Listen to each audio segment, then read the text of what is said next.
for coming tonight to see our performance of this year's group interpretation. This year we are performing Gossamer, which is a young adult novel by Lois Lowry. We hope to see many of you at Sterling High School on Saturday to watch at our sectional competition. We perform at 2 o'clock. Before we start, could you please check your phones if you checked them during the intermission and make sure they're off so we don't have any interruptions. Please enjoy the show.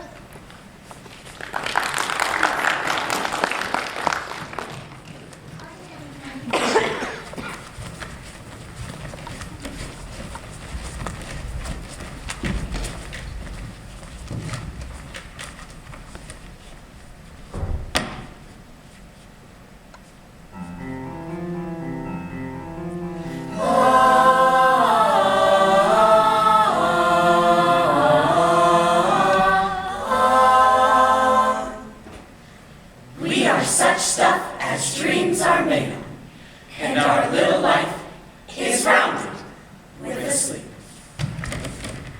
Human conversations have ceased. Thoughts have drifted away, and even breathing and heartbeats have slowed. The outdoors are awake and stirring, but the houses are dark and silent. Night is our time of work. We are the dream givers. Each night we move silently through people's homes, gently gathering the fragments of their lives that will create their dreams. In this particular house, a woman and her dog are sleeping soundly. Littlest one is working on this night with Fastidious, the one who was chosen as her teacher. Littlest is energetic and curious. Fastidious is tired and has a headache. Might we be a kind of dog? Shh! Whatever makes you ask such a thing?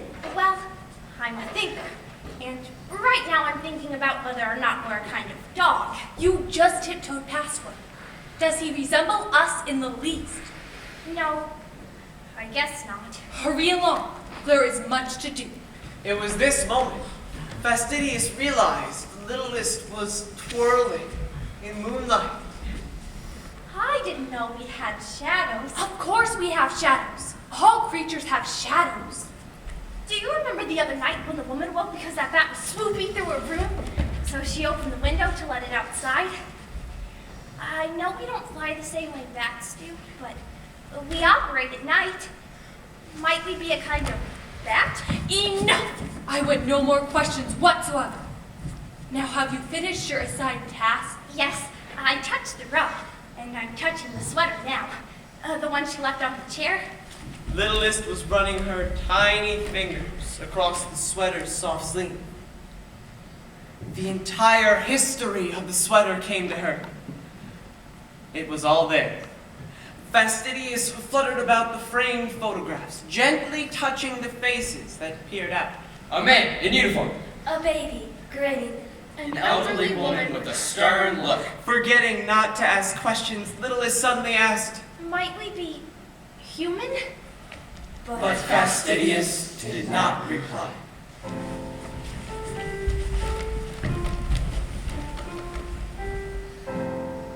The next morning, back in the heap where we rest, while Littlest was curled asleep in her special corner, I called a meeting to discuss her progress. She talks constantly. Asks questions, is much too curious. I don't think we've ever had one so curious. And she plays. Dances about. I am concerned with how she will take to bestowal. Bestowal is a serious and demanding task. Maybe you're right, Fastidious. Maybe she's not up to it yet. Others? Opinions? Any of you? She's cute. We've all been She's curious. not bad. I like At her. that age. Do you think you can bear it a while longer, Fastidious? Until she settles down a bit. I suppose so, but... I could switch you with someone. Would there be anyone here willing to trade places? I think I do a good job. I like little ones. And you, Fastidious, how do you feel about switching? I'd be happy to. Done. Another night's work, well done, all of you. Now let's get some sleep. Sweet dreams.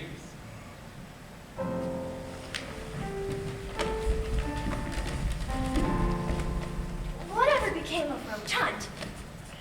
I remember you and Rotund used to tell jokes back and forth, and he always told the one that started. Shh. Remember, we must always move quietly. Yeah. Look, Tiptoes. I was just wondering what happened to Rotund. He turned menacing. He is gone, Those who turn menacing are never never seen again. Why do some of us turn menacing? We're not certain why. Some think it is because they have touched things too deeply. Remember, during the touching, be gentle. Do not delve. What is delve? Give me an example of something you've been touching. Well, there are photographs. There's one photograph I especially enjoy, of a man in uniform, smiling, And you touch this picture how? like this. Good. You have a very Gossamer touch. Now tell me, what happens when you touch the photograph? Well, I collect fragments. I store them inside of myself. There's one fragment of the man at a party. He's laughing, there's a bit of dancing, and there's a kiss. It sounds as if you're quite good at touching and collecting. But Always remember this. delving means touching too deeply. It happens when dream givers become too interested in what they're touching. Never linger and press. Because everything has a menacing Menacing underside.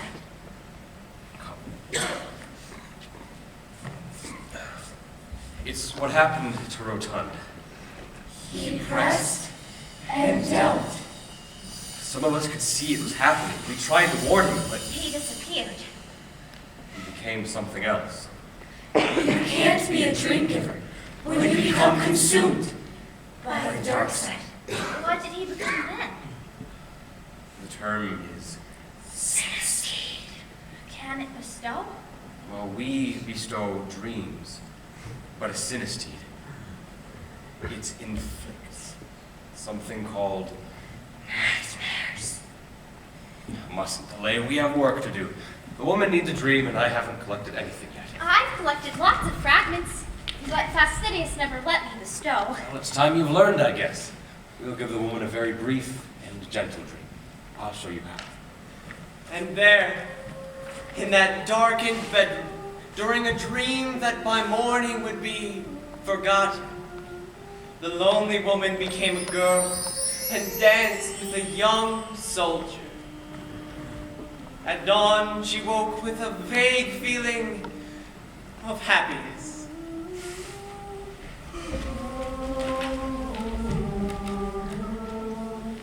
Good morning, Toby. Another day. We'll take a walk this afternoon. How about that?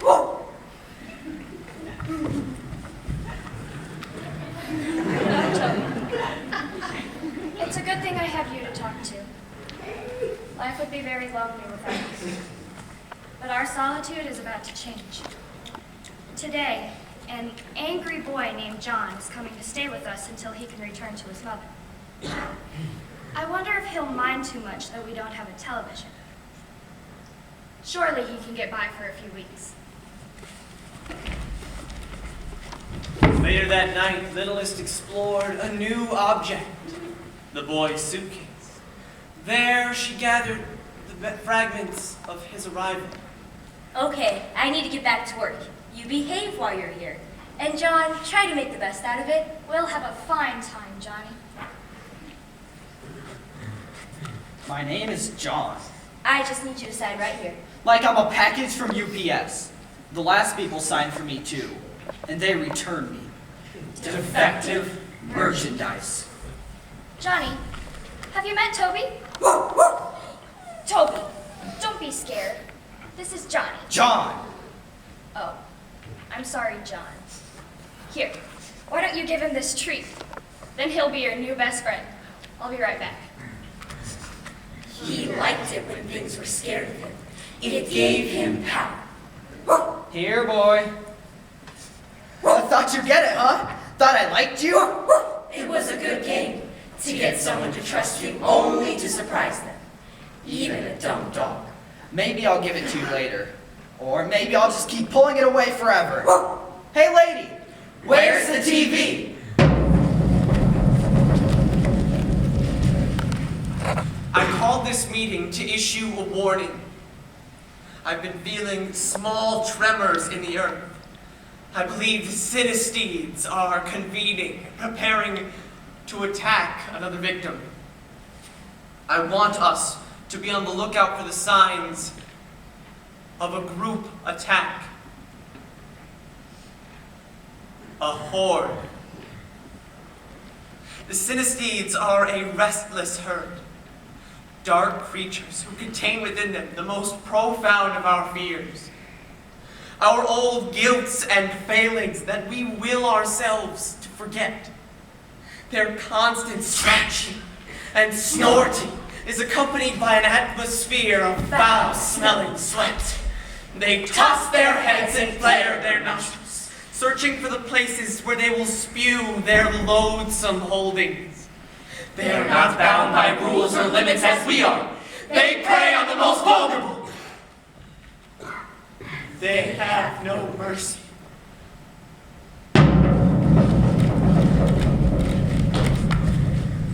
It was dream-giving time, the darkest time of night. The littlest and thin elderly have yet to begin their work. They could hear the approaching Synesthete.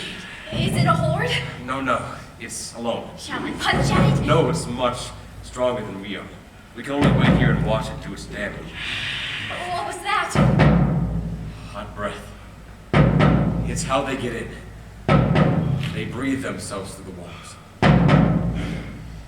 The sound was increasingly terrible. Snorting, pawing against the house. Little thought she could even smell the acrid smoke scent. Together they waited while the beast entered, breathing itself through the wall. Then the noise became deafening. Thumps and pounds and pleas. The Synesthete leaned its massive head down toward the boy, and then it snorted a hissing breath that enveloped the boy's head.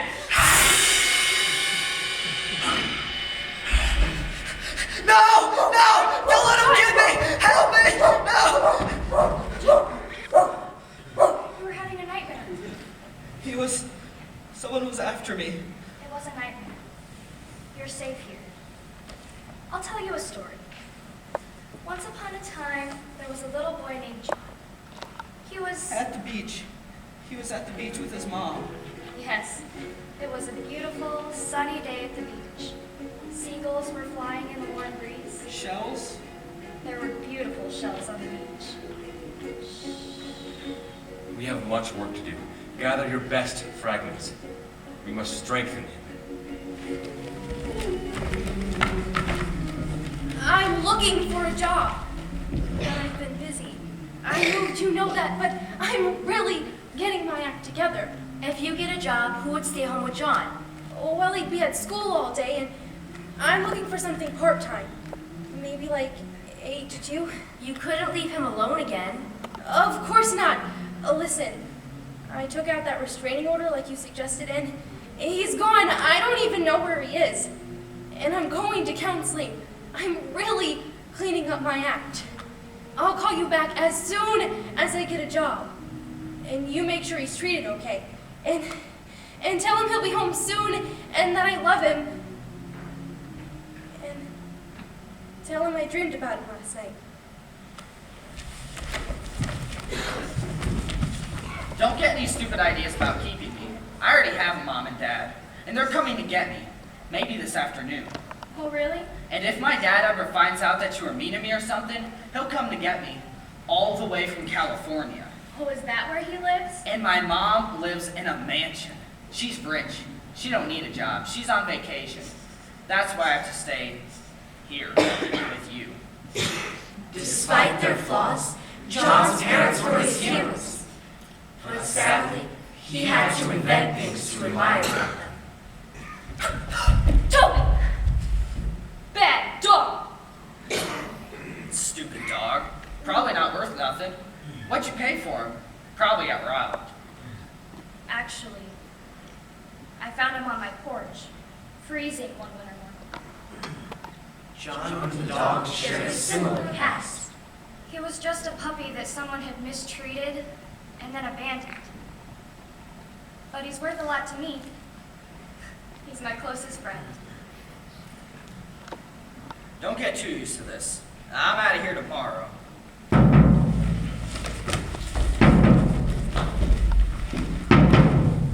For 3 nights, littlest and thin elderly watched helplessly as the beast roared through the wall to inflict a cruel nightmare on the little boy. I have an idea.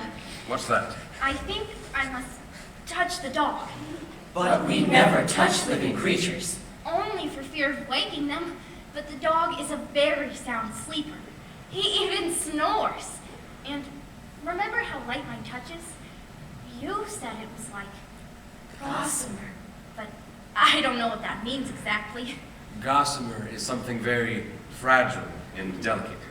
Your touch is exquisitely dainty, littlest one. And suppose you're able to touch the dog without waking him. But what good would it do? The boy has so little for me to touch. There's the shell that he keeps on his desk, and that's the most important, I think, because I can feel so many memories there. But he's starting to love the dog. I can feel it, and maybe I can give him that. The love feelings? Adding in the dog will help to strengthen him against the nightmares. Can I try at least? It's against the rules, but I think it would help. Try, littlest. We must help the boy.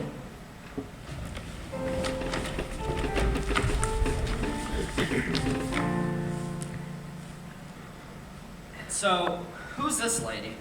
That's my mother. And who's this jerk? He was a friend of mine. We were both very young then. Where'd he go? California? I bet you don't even know. I bet he just left one day and didn't even tell you where. No, actually. He died. His wife shoot him or something? Someday I'm gonna get a gun. BAM! He didn't have a wife. He was killed in the war. John realized he wasn't the only person in the house who was lonely, but she had the dog. Does Toby ever run away? No, he stays close to his next meal. Don't you ever get mad at him? Of course. Once, he grabbed a whole roasted chicken off of the counter. I bet you beat him. No, but I shut him in the back hall for a while. Did he cry? Piteously. Well, someday, you're gonna get really, really mad at him. And then you probably won't want him anymore. And you'll probably give him away. You'll probably give him away to some jerk with no TV.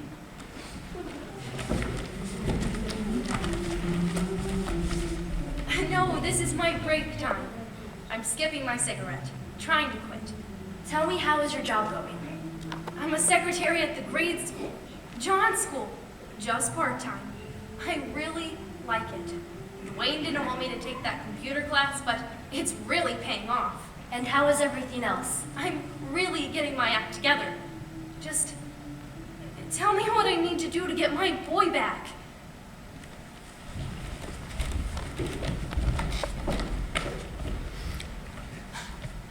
What's wrong, littlest? These fragments are the stuff of nightmares. Sift through and find the good, but be careful. Do not delve. You know that dog food that comes in cans? It smells like throw up and looks horrible. Well, I'm sure it smells delicious to dogs. I know a guy who ate it. A human? Goodness. Why would they do that? It was a kid. He was little. His father made him do it. His father? I don't understand. He was bad. Who was bad? The father? No, the boy, stupid! He was running around naked, see? He had just gotten out of the bathtub. He was only little. 3, maybe. Well, that doesn't sound bad. That sounds very sweet. Shut up! He was running around without any clothes on, and he peed on the floor. Like a stupid dog. It was bad. And then his father said, and then his father rubbed his face in it because that's what you do with dogs. John? I said shut up! It hurt him. When his father rubbed his face on the floor, it hurt. But he never cried. Crying, you get hit. And so his father said that if he was going to act like a dog, he would have to eat dog food like a dog. And that's what they gave him for dinner that night. They put it in a bowl on the floor and told him to eat like a dog. Who is they, John? I thought we were talking about a father. There was a mother too, stupid. The father told her to, and she did. Poor little boy. No, dumb little boy. It was his own fault. And then he wouldn't eat the dog food. Of course he wouldn't. And so he didn't get anything to eat that night. And in the morning, do you think there were Cheerios or anything for breakfast? No. I think I know what happened. He was so stupid. He thought there would be Cheerios. But it was the same dog food. And for lunch, same dog food. And for dinner, same dog food. And he was only little and hungry. And so finally, he ate it. And his father laughed. And the mother? I bet the mother didn't laugh, No, did she? she cried. And she got hit. She always got hit. What are you looking at? After countless nights of strengthening dreams, littlest and thin elderly knew the time had come. The horde was coming. It was coming for the boy. They're still some distance away. That gives us a little time. Time for what? More strengthening. It's all we can do. The stench of garbage and something burning lingered in the air. Do you have any fragments stored? A few. Not many. Add words if you can, like laughter and courage. Bestow as quickly as you can. I'll do the same for the woman. We must hurry. She fluttered to the place where the boy slept peacefully. From all her resources, she sought the fragments she had been holding. She wrenched them forward, Reaching far into herself, unfolding things that had been tucked away. Then, One by one, she began the bestows. The cheering crowd at a baseball game. A sweet song the boy's mother used to sing to him. The silky brown fur of the dog. The seashell. littlest had used every bit of energy in her tiny body, but she knew he needed the words. Laughter. Courage. But they took everything she had left. Littlest could hear the sounds of the horde stampede breathing themselves through the walls as she fell. With her life at stake, she tucked herself under the bed and curled into a ball. The horde attacked.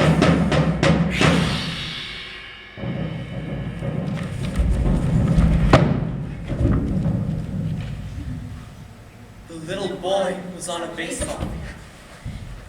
The man had pushed him from behind and was rubbing his face in the dirt. Hard.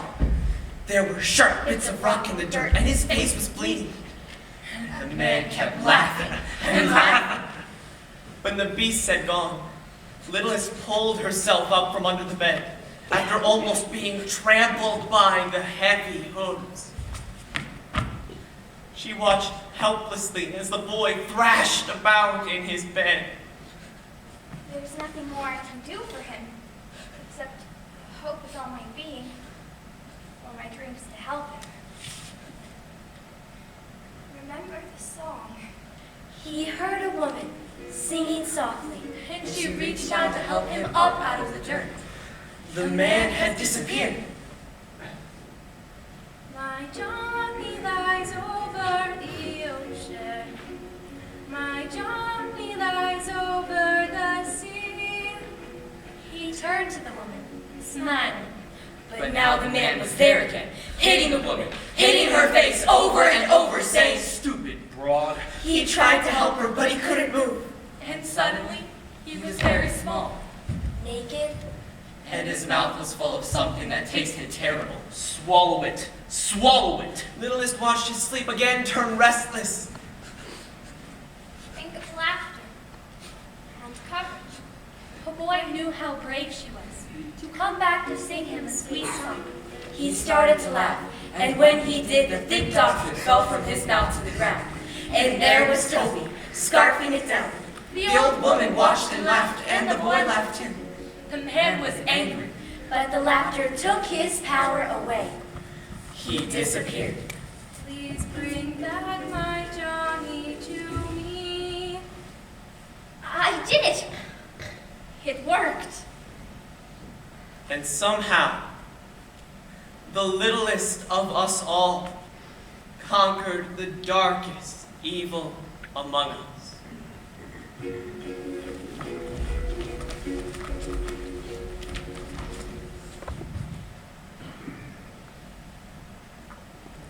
John! Miss McMahon's third grade class. His chicken pox, the ear infections. His broken arm. She shuddered, remembering last year's fracture. Dwayne still lived with them. That was the night I called the cops. The night I said no more. Are you okay? Do you want to get some coffee later? Just typing in my boy's files. He's starting the third grade. I didn't know you had a son. Where does he stay while you're at work? He's staying somewhere else for a while. I've had some problems I've had to deal with. I've had sort of a tough time after my divorce. Oh, we've all been there before. And my mom will be there? You're sure? Right there in the office at her desk. We'll stop by and see her before we go to your classroom. Now, is everything in your backpack? Yeah. Now, what's that? That's my lucky shell. My mom has one too, from when we went to the beach. Only hers got broken. Shells are very fragile, John. And I'd hate for anything to happen to yours. Do you think it's a good idea to take it to school? I don't want to leave it behind. I need it for luck. Well, I have an idea then. We'll let your mom take care of it each day. She can keep it at her desk. Then we both have good luck. You certainly would.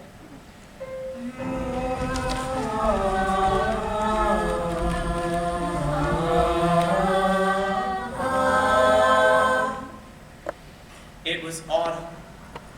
Littlest and thin elderly had no further battles left to fight. Things were quiet and calm. I'm so glad the little boy is fine. I gave him a fun going back to school dream. You were quite good with Boy Littlest. I hope your next assignment is a house with a child in it. My next assignment? Yes, now that you don't need to work with an instructor anymore. Now that you've learned all you need to know, and that you've grown up. But I haven't been elderly. I haven't grown up at all. But you have. It's time. And it was true. While Littlest was just as playful, she had begun to grow up. Please don't say my job is ending. People always need dreams, their whole lives. The boy will be leaving that house soon, and soon will you. But I love the boy. You can't. You mustn't. It is not permitted. Why not? Because love is a human emotion, and we are not human. There it was. He said it with such certainty, and it was a thing she had always wondered, but no one would give her a true answer. What are we then? We're imaginary.